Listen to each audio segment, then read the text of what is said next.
I love when you guys recommend me movies. This was from a loyal subscriber. Sahira invites her friend Gena to go to a club with her, encouraging her to live more. Meanwhile, Quadir Richards, a powerful drug kingpin working on opening up new territories, goes to the same club with his men, Tyrek, Rasoon, and Black, to meet with a man named Winston. When Quadir sees Gena, he gets caught up by her beauty, so he tells the man at the door to let them in. As Quadir and his men make their way to the VIP lounge, a drug dealer named Gerald Jackson, who dreams of becoming as big as Quadir, notices them. Gerald then talks about Quadir with his right-hand man, Rich Green, and a woman named Aubrey. Aubrey looks so out of place, looking so eco-friendly. Sahira, who knows Rasoon, approaches him and flirts with him. When he asks who she's there with, she says she's there with Gena. Seeing this, Rich, who used to sleep with Sahira, shares with Gerald and Aubrey that Sahira sleeps with so many men that she's basically community property. After Winston promises Quadir loyalty and consistency, Quadir hits on Gena, but Jarrell arrogantly interrupts them to shoot his shot. Jarrell is annoyed that Quadir is working with Winston, whom he believes is lower than him. Unfortunately for Jarrell, an uninterested Quadir shakes his hand and leaves. Sahira pulls Gena outside the club and waits for Rasoon and Quadir to join them. To their horror, Rich shoots a man a few meters away from them, causing a commotion. After escaping, the four of them head to a restaurant to eat. When Sahira shares that Gena loves lobster, Quadir, who has other businesses unrelated to drugs, invites Gena to his restaurant. But Gena doesn't want drug dealer D again. While Rasoon and Sahira are in the restroom giving each other golden showers, Gena complains to Quadir about the violence happening around.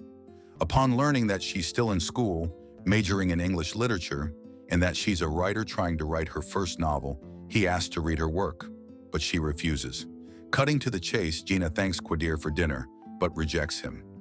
After Quadir drops off Rasoon and Sahira, Gena notices a necklace on his rearview mirror, and Quadir confirms that he is Muslim.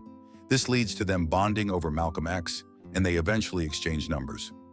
Gena asks Quadir to drop her off at a store instead of her house because she needs to buy something for her grandmother, Gaget.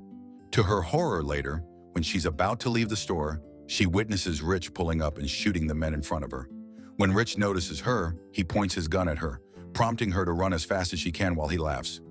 Meanwhile, Quadir's girl asks where he's at as her kitty is purring for him, but he says he's working. Quadir visits his trusted confidant and drug cooker, Shug, and asks her if she knows Gaget. She shares that Gaget was the one who introduced her into the streets, but then Gaget found God and left. When he says he likes Gena, Shug says he's in the wrong line of business. When Gena was a teenager, she used to date a physically abusive dealer named Jamal, and her mom died from a drug overdose. Meanwhile, Gaget lectures her granddaughters, including Bria, about being out too late. Because the only place that's open after midnight and wants to go is between a woman's legs. Gaget is giving Ma with that haircut and knife. Quadir is discussing business with his men at his restaurant when Jarrell, Rich, and Aubrey arrogantly walk in. Gerald demands to work with him, but Quadir turns him down, frowning upon how Rich was too ghetto at the club. While riding on a bus, Quadir asks Gena for a chance, assuring her that he'll treat her well and swearing he'll never put his hands on her, prompting her to realize that he did his research. To Quadir's delight, Gena invites him over for dinner at their house so he can meet her family. Girl, inviting him to meet your family right away is crazy. Counting their money, Gerald tells Rich that they're earning well, but Rich says they'll be earning a lot more if they had Winston's territory. When Gerald gets annoyed after hearing another dealer's praises for Quadir, Rich tells Jarrell that they're stronger than Quadir, and there's nothing he has that they can't take. Jarrell kind of foin with them abs. At dinner with Quadir, his brother Tyrek, and Tyrek's wife, Lita, Gaget learns that Quadir is Muslim, but she's confused because Quadir still eats vagina, which isn't halal. Soon Jarrell, together with Rich and Aubrey, tries to recruit Big Back Winston into joining him, but Winston declines. Jarrell doesn't accept this and says that it's not a request, and he'll call him when he wants to meet with him, so he should make himself available. Gaget and Bria tell Gena that they like Quadir, and Gena admits she does too. Because he got on my bus. Your standards are in hell. When Gena asks permission to go to LA because Quadir invited her, Gaget lets her make that decision for herself, even though she knows Quadir is a drug dealer. Quadir and Gena fly to LA, while Rasoon and Black stay in Philadelphia. While driving around, doing some business-related errands, Rasoon and Black pass by Winston and Sahira making out.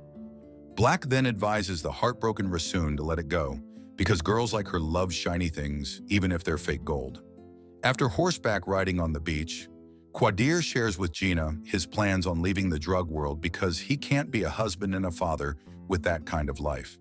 After they both share that they want to experience going to family gatherings and kids' school meets because they've never had that growing up, they share a kiss. I just know she wants to ride his horse, D. While Winston actively ignores Gerald's calls, angering Gerald, Quadir successfully lands a deal with a man named Carlos. To help Rasoon move on, Tarek brings him to pick up other girls, but they encounter Sahira. Rasoon talks to Sahira about Winston, but she tells him that she doesn't care if she's a homewrecker, as long as the men are taking care of her. She says she's not interested in being someone's girlfriend and kisses Rasoon, telling him she's not for him and wishing him the best. Shortly after, Winston pulls up and Sahira enters his car. Unfortunately, Rich appears, and Winston's open convertible and his fat neck makes it easy for him to fatally shoot both of them. Tarek and Rasoon try to retaliate and save them, but they're too late. Meanwhile, Gena rides Quadir's horse D. Immediately upon their return to Philadelphia, Quadir and Gena are informed of Winston and Sahira's deaths. While the grieving Gena becomes a recluse, Quadir reprimands his men for popping Gerald's corner boys in retaliation, saying they can't afford to go to war during their transition. After Quadir orders Black to contact Aubrey, he instructs Tarek to drop their prices to hurt Gerald's sales. Since Gena refuses to see Quadir, despite his efforts to talk, Gaget advises her to properly end their relationship. Gena tells Bria that she does love Quadir, but doesn't want to be a save-a-hoe. Bria tells her that he seems to really love her too, and that maybe he's the one who needs saving. After resuming their relationship, Quadir buys a house for him and Gena to move into together. Soon, Quadir shares with Black and Rasoon that he's now happy and informs them about him leaving and passing the reins to them once Tarek returns from his business trip. Gena finally finishes her manuscript and shares it with Quadir, telling him that he's her muse. She then tells him that she's going to submit it to Tyler Perry's writing competition, hoping it'll turn into a struggle love movie. Meanwhile, Quadir's side piece calls him again, but he ends their relationship. What type of fake-ass Muslim are you? Ain't you allowed to have multiple wives? And I just want some dick anyway. But he hangs up on the hoe.